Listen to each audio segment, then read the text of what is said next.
Tom Wooldridge. I'm the psychology department chair here at Golden Gate University, and I'll be leading the webinar today. If everybody could mute their microphone, that would be really helpful, just so we don't get background noise. We'll have plenty of time for questions and answers before we're done. The other thing is if you could use the chat function. So if you go to participants and then you can send a message to the whole group. I'll do it now. Here is my contact information. I'd be really curious to know, what degrees you're interested in. So if you could let me know whether you're interested in the MFT program, the Masters in Counseling Psychology, or whether you're interested in the Masters in Industrial Organizational Psychology, that would be really helpful because that would, let me sort of tailor what I talk about to the specific interests of the group. So yeah, go ahead and do that, and I will jump right in.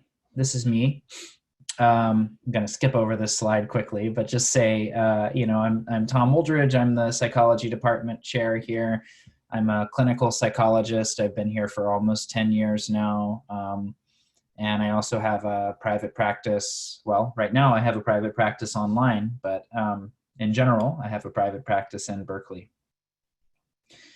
So what are we going to talk about today? This is what we're going to talk about today. We're going to talk about GGU, what our school is like, the history of it, the demographics, and then we'll jump in pretty quickly to the two different master's degrees that we offer in the psychology department. Looks like people here today are interested in both degrees, so I'll definitely be talking about both degrees. I'll also touch on some of the certificates we offer. Then we'll talk about applications, financing, and have plenty of time for questions and answers. So GGU, we've been around for 120 years almost. We're a nonprofit, regionally accredited university, over 68,000 alumni. Our physical campus is in downtown San Francisco, near the business district, a couple of blocks away from the BART stop, easy to get to. Most of our faculty are scholar practitioners, so not full-time academics, very much people who are out in the world practicing what they're teaching. And, I think that's really one of the benefits of our university is that if you come here, the people that teach you, will also be your colleagues and, mentors potentially for the rest of your career, the rest of your life, and are very much, immersed in the world in which they teach, in the practice-oriented world in which they teach, and can really bring, real life examples into the classroom. I certainly know that, for me, when I teach, I regularly bring, so much of what happens in my clinical practice into the classroom to illustrate points I'm making or to introduce points of discussion for the class. I think that's such an important, piece of what we have to offer.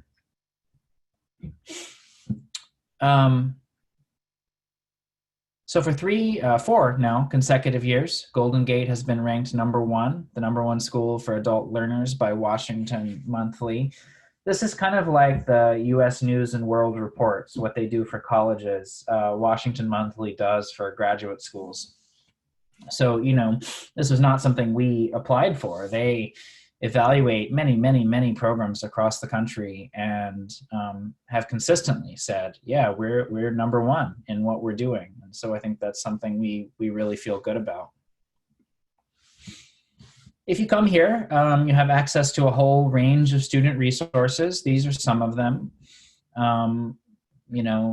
tech support, disability services, writing, tutoring, academic advising. There's a whole structure in place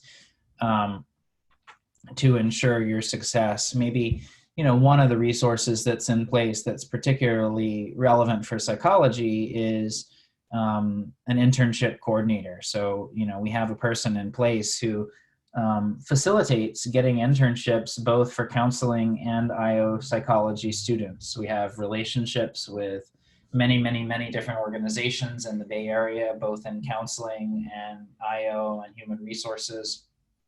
We regularly place our students at these sites.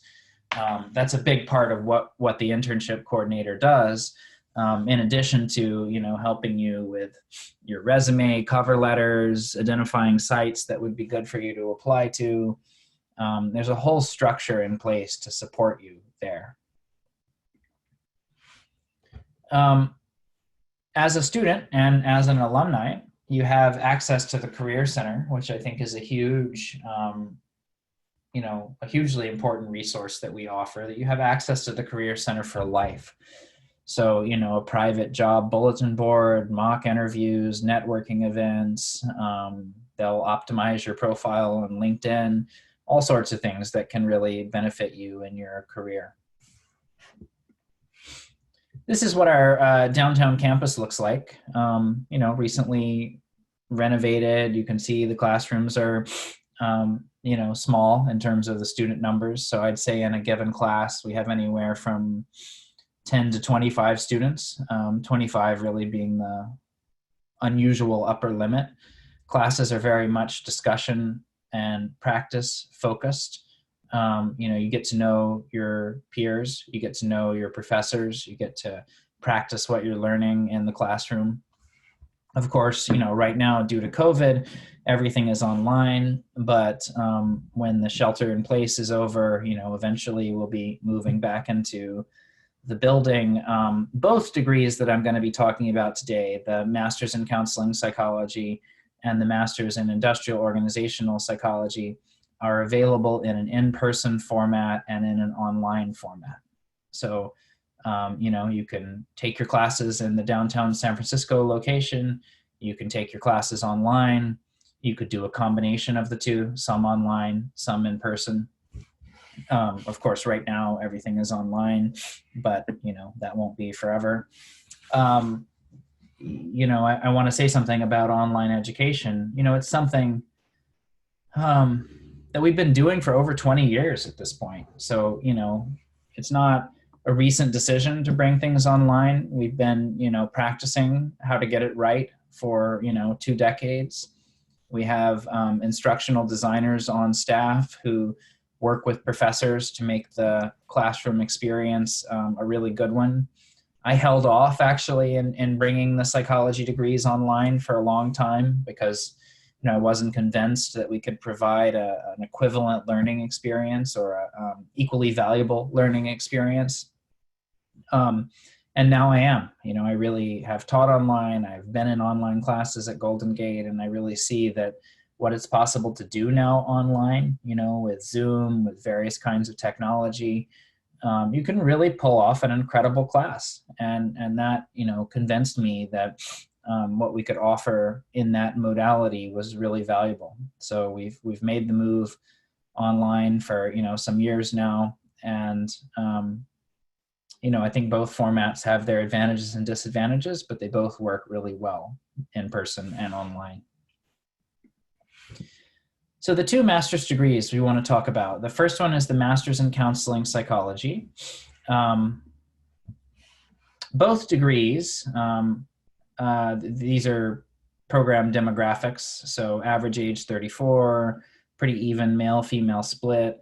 I guess what I want to say here is that we really, as an adult learning institution, we have students of all ages. Some people are straight out of college. They're getting a graduate degree to launch their first career. Many people, this is a second career. They could be in their 30s, 40s, 50s, 60s. We've had people in their 80s, who are coming back to school to launch a second career, to, move up in an existing career in some way.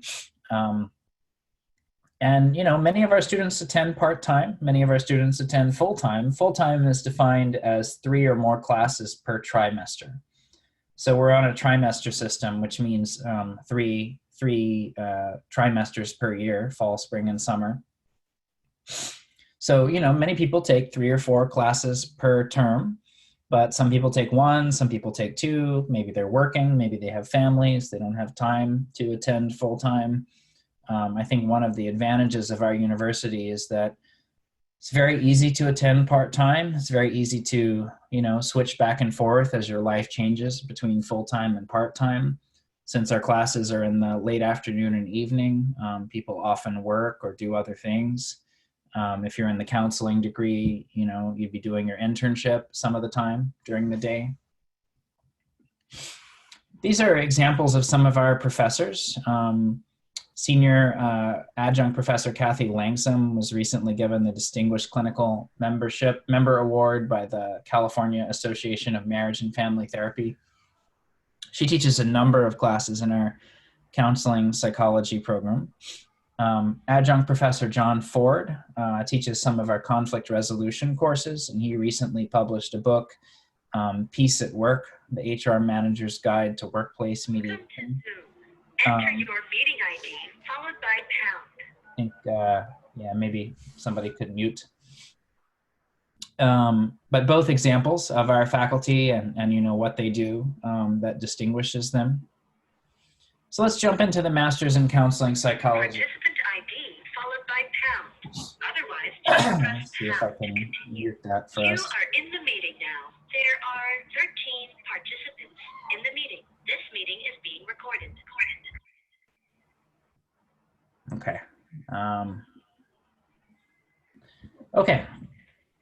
So the Master's in Kayla, if you can put yourself on mute, please. Oh, I'm sorry. I thought I was on mute. Thank you.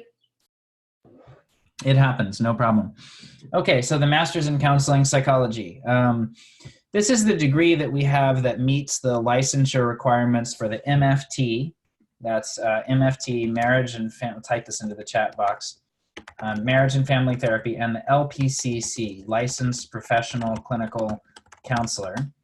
Both of those licenses are administered by something that's called the BBS, the Board of Behavioral Sciences.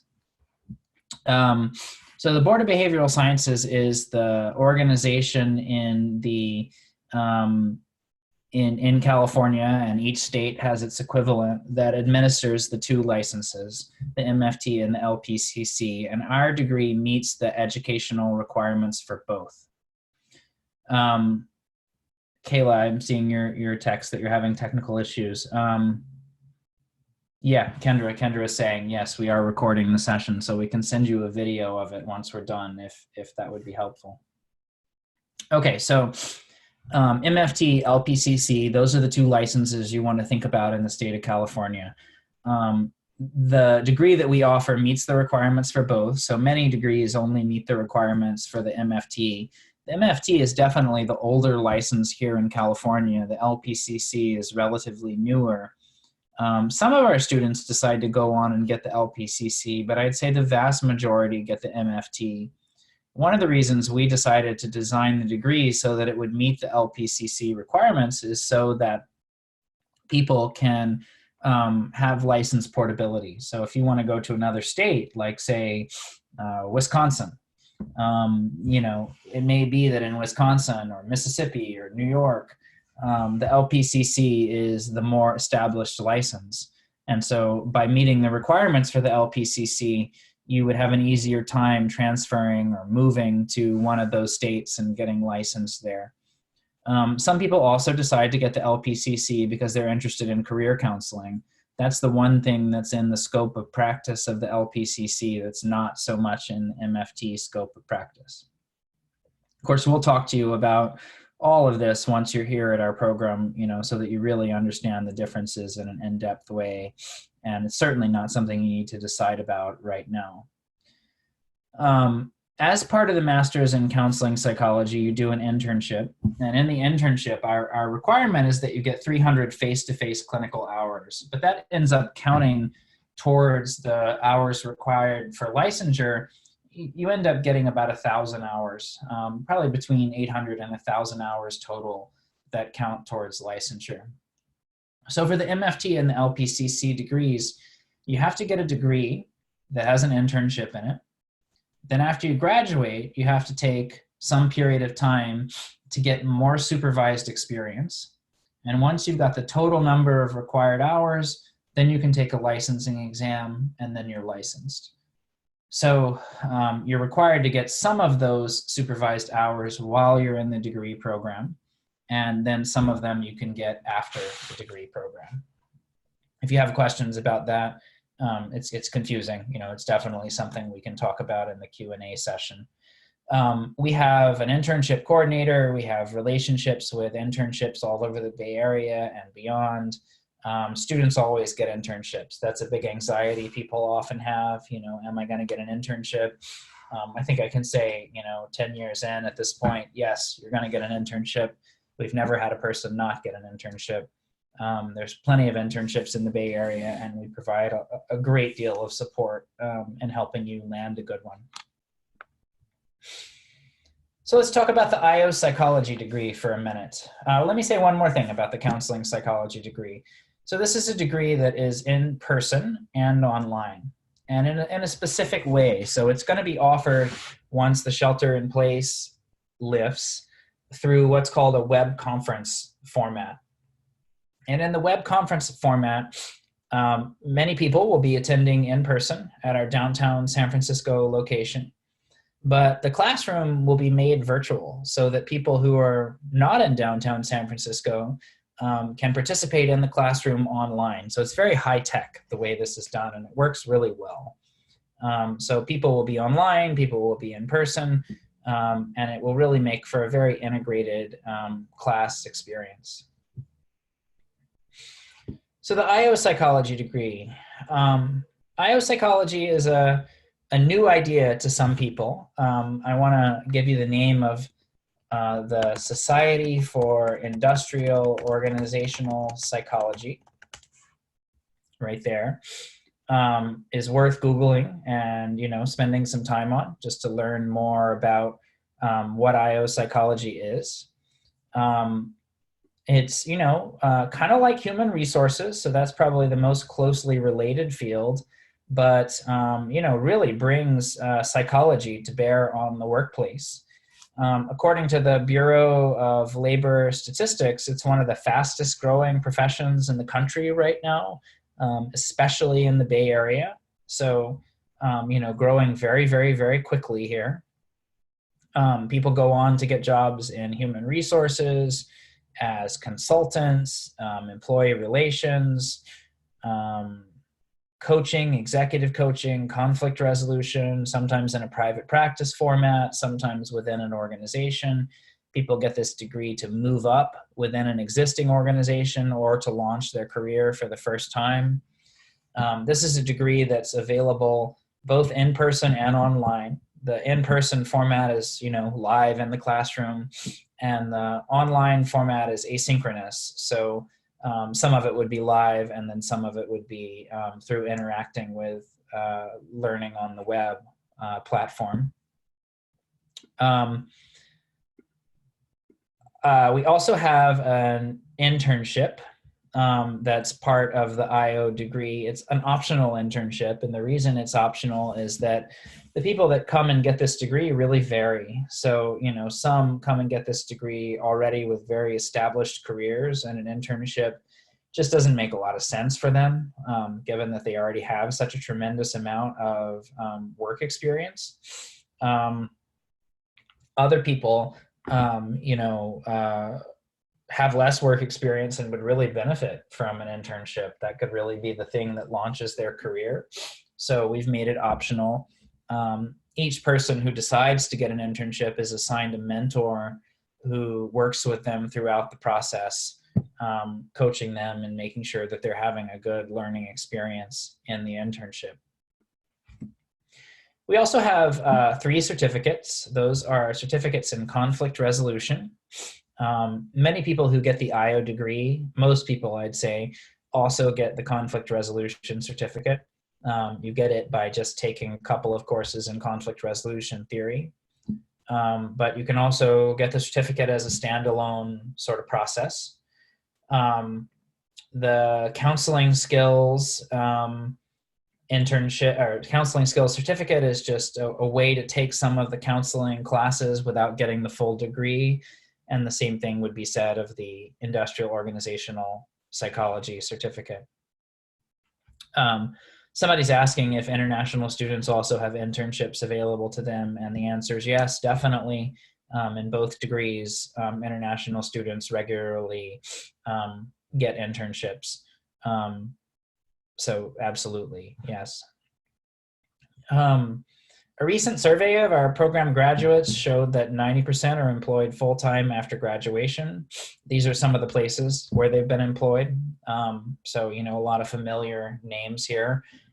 I won't read them off. You know the logos for many of them, I'm sure.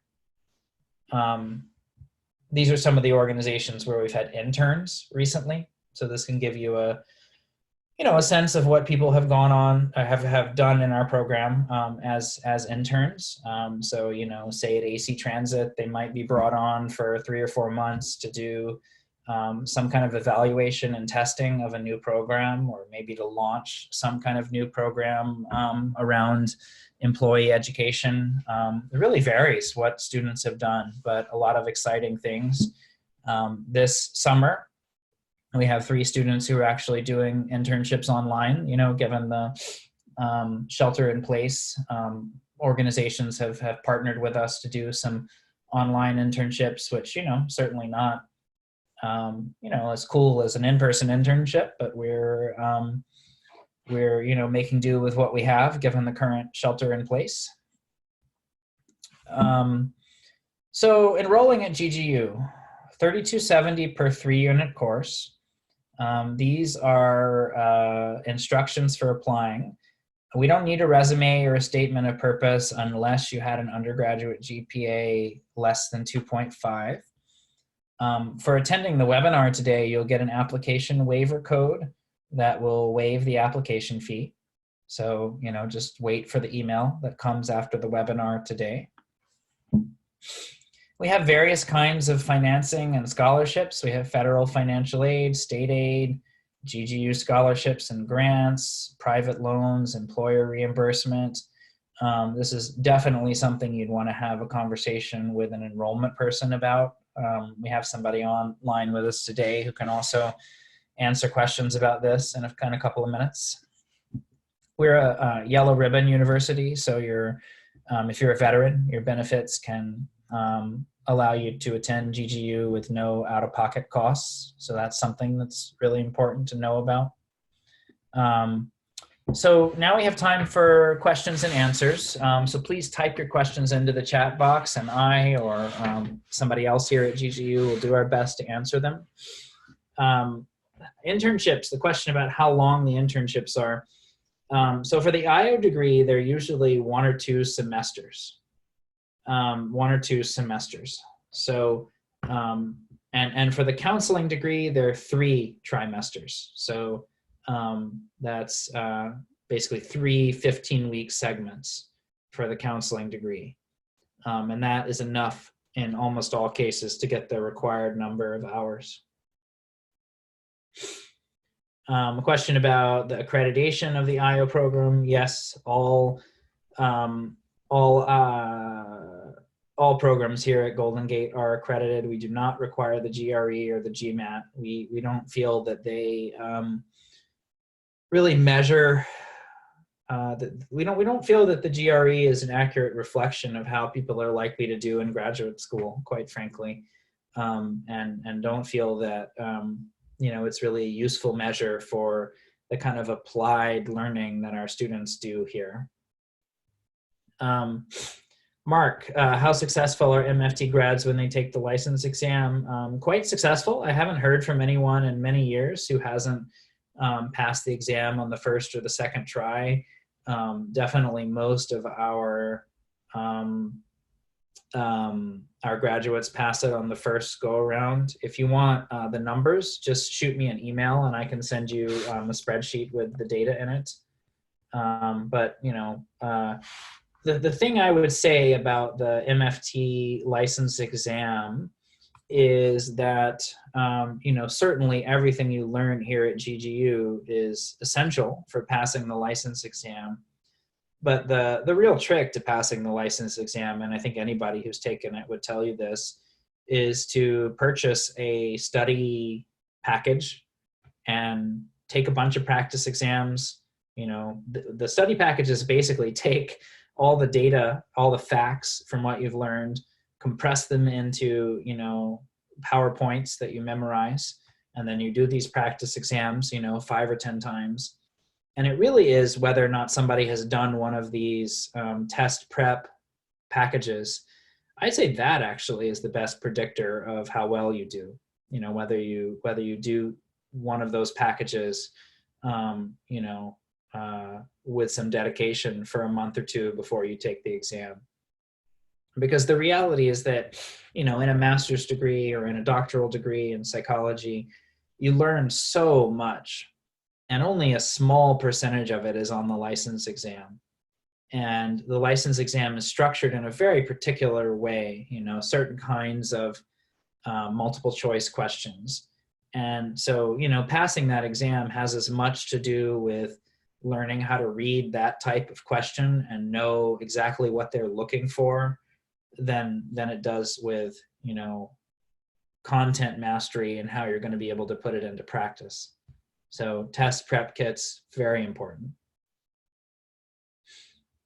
Other questions people have?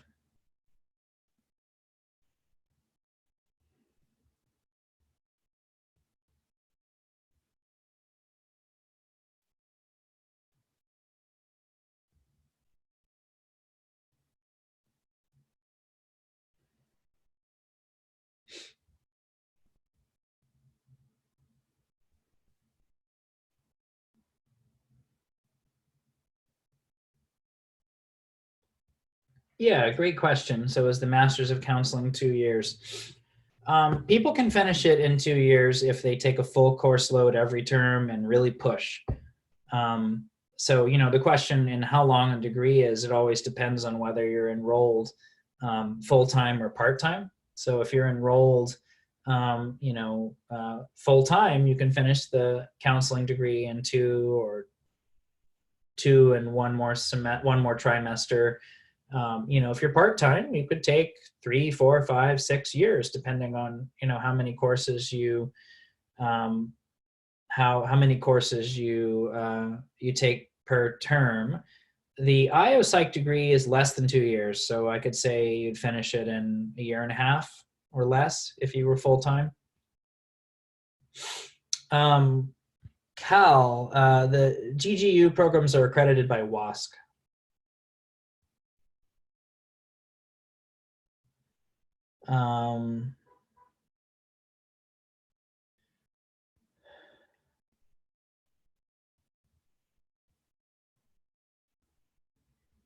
So there's a question about taking your final classes and anticipate a graduation of August 2020. Can you apply for fall? I'll let somebody else here answer that question. I'm not quite sure how the dates line up. Yes, students, because our semester for fall term starts in September, you could go ahead and submit your current official transcript with an official letter from the registrar's office indicating you have completed the program or will be completing it in your last term with the number of units and your anticipated degree conferral date to see if you qualify for provisional admission. And if you are provisionally admitted, you have until your first term to submit your official final transcript with degree conferred. With international students, a little bit different. We would need official academic documents for I-20 with tuition deposit, financial documents, and things like that.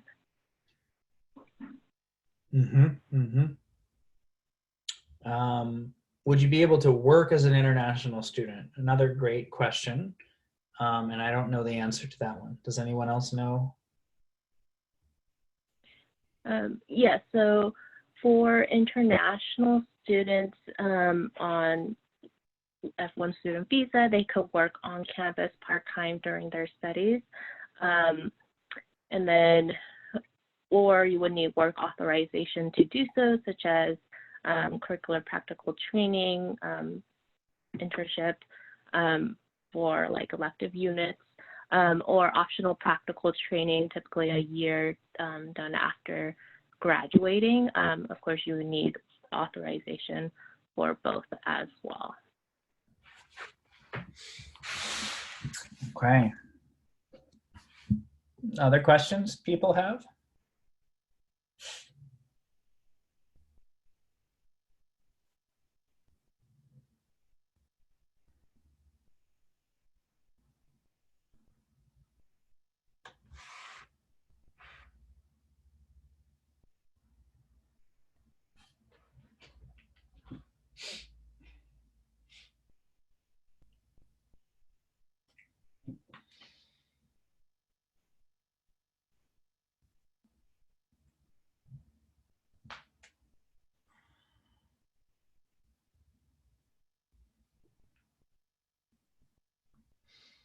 I have one last question for everybody, just to help us understand what your timelines are and your thinking. Are people looking for fall of 2020, or are you thinking spring of 2021? Helps us make sure that we have sufficient faculty on staff. We always do, but if we have to open more classes, then Tom is charged with looking for additional faculty. Oh, great. Everyone's already answering. Thank you so much. I appreciate that. Yeah, that's really helpful. Okay, great. Yeah, I'm glad to hear people are interested in fall. I mean, I think, it's an interesting time to be thinking about contemplating any new endeavor given, the state of the world at the moment. But I feel really confident, that we have plans in place to move forward in a really good way, regardless of whether we're back in person or still online. We're already planning for the possibility that we'd be online, and we're certainly planning for the possibility that we'd be in person. And our degrees are already set up to run in both formats. So, I think we'll have a really good we'll be able to hit the ground running when fall comes. Fabiola, so we do have a BA in psychology, or we do have a psychology undergraduate degree here at Golden Gate, and it has what are called some pathways into the graduate program.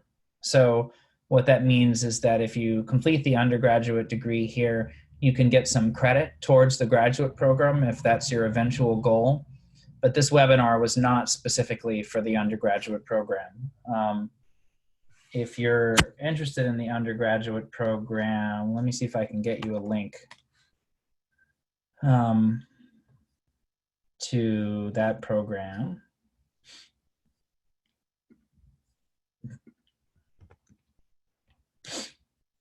Here is a link.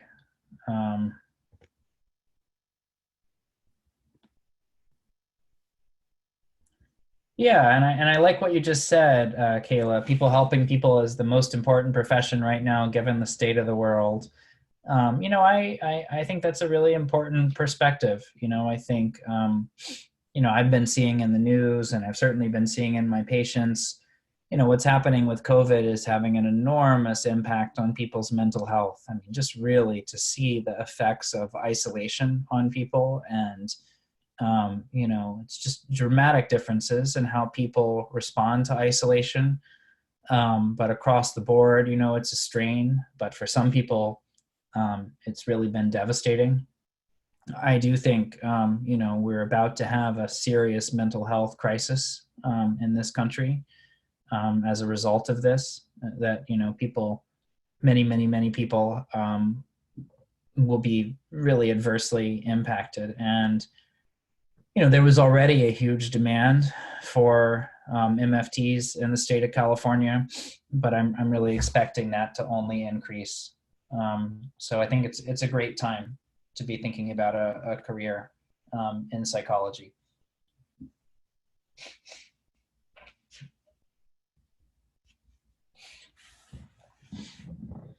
So I just want to say one more time as we're wrapping up, this is my contact information. If you would like to talk to me, by phone, I was going to say in person, but I guess not. If you'd like to talk to me by phone or hop on a Zoom call about anything to do with GGU, or your professional sort of aspirations, I'd really be happy to talk with you. So don't hesitate to, let me know about that. The other thing I was going to say is that if you're interested in sitting out on a class this summer, I'd be happy to arrange that. Just email me. I'd be happy to, set it up so that you could join a class for an afternoon or an evening. Usually we invite people to come to a class on campus. This summer it would be a class online, but I'm happy to make that happen just so you can get a better sense of what the vibe is like here at GGU, what the classes are like. I think that can be a really useful way to get a sense of the university. So absolutely don't hesitate to reach out to me. Email is really the quickest way to get in touch with me right now, since I'm not, in my office next to my phone as much as I used to be. But if you email me, give me your phone number, I'll call you back, or we can correspond by email. I'm really happy to try to help in that way. So yeah, don't hesitate to use me as a resource. In closing, I hope everybody is healthy and staying safe, and I really hope to see a lot of you, all of you, at GGU next fall. That would be fantastic. I think we have to look to places in our lives right now where we can grow and contribute to the world and find meaning, because it is a very difficult time for everybody. So I wish all of you well. Please don't hesitate to reach out to me. I'm really more than happy to be your resource. And I look forward to connecting with all of you soon. Okay, bye.